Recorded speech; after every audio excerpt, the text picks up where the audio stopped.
Hi, 5th through 8th grade parents. I am Profa McCullum.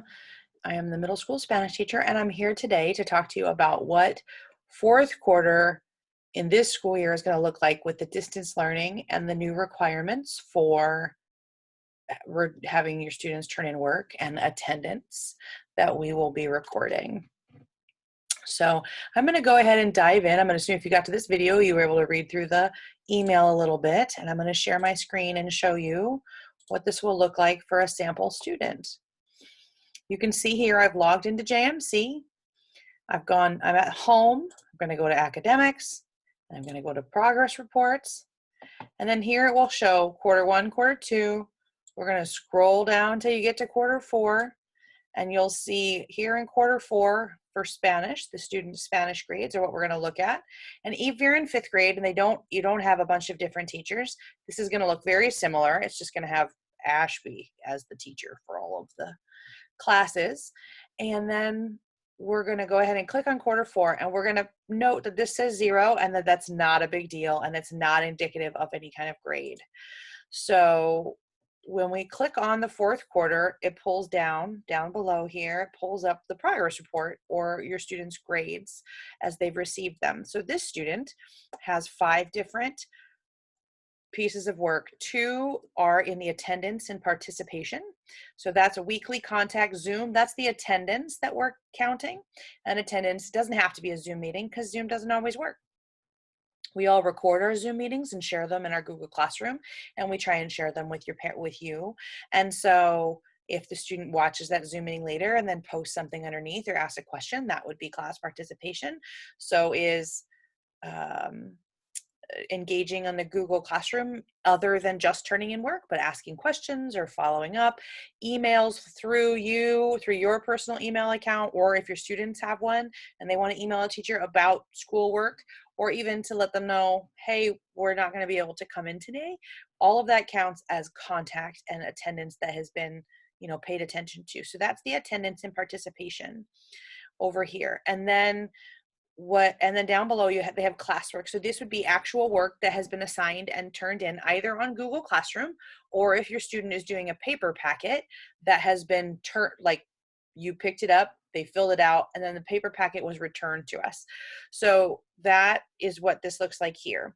Please note that the weight and the possible points and the rounded average is always going to be 0 because we're not giving grades or letters or percentages this quarter. We're simply trying to do what's essentially pass or incomplete.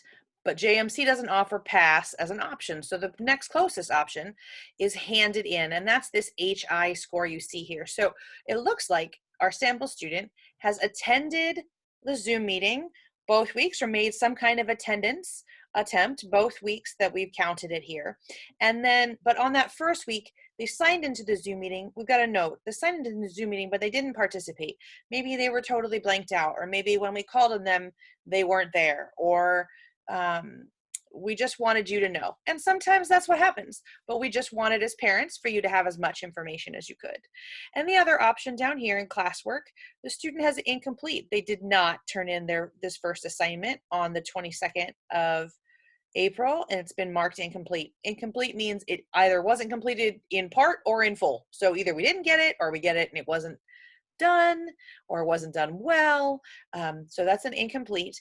And then down here, the next one is handed in with no notes. So everything looks good there. That would be considered a pass, or handed in is the language the JMC uses.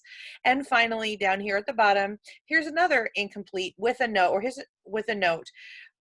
The student did not answer questions before hitting submit. So sometimes what happens if you're using Google Classroom is that the student can go ahead up in this upper corner over here in Google Classroom, it would have the option to hit submit, but they're not actually getting their work connected to that submission. So that's something that you would discuss with your student's teacher if you see that happening a lot.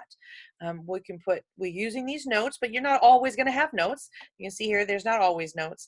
But again, we're not going to worry about these percentages, these zeros, because none of this counts. This is literally just so you can see handed in, incomplete, handed in, incomplete, and you can keep good track of what your students are turning in and whether they're attending or it's attending school or engaging with their teacher on a weekly basis. And there's lots of ways to do that.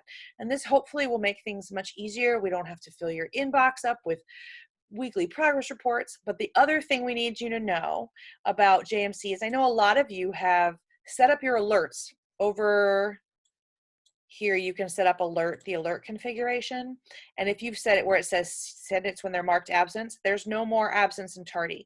So that's not something that's going to pop up if they don't participate in the Zoom or they're not connecting with their teacher.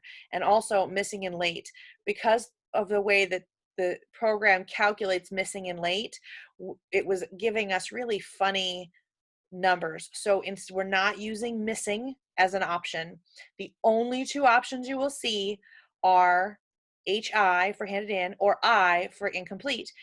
Unfortunately, what that means is if you have gone here and clicked to the missing or the late scores, and you typically get an alert if your student has something late or missing, then you will no longer receive those. So truly you will need to, if you're wanting to monitor your students' progress in this fourth quarter, you'll need to log in to JMC and to check it over here in the progress report section. That will be the best way to get it, and then you can email the teacher with any questions.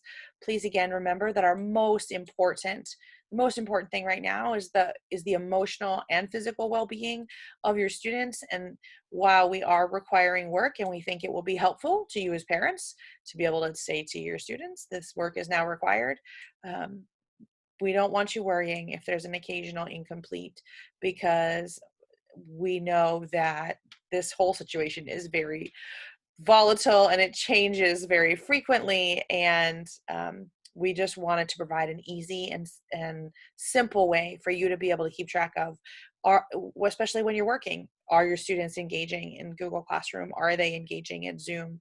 Are they attending school as is now going to be required? Are they doing work as now required? And we're just expecting that they do it to the best of their ability. So we hope that that helps. And if you have any questions, please feel free to give us a call and let us know. We'll talk to you soon.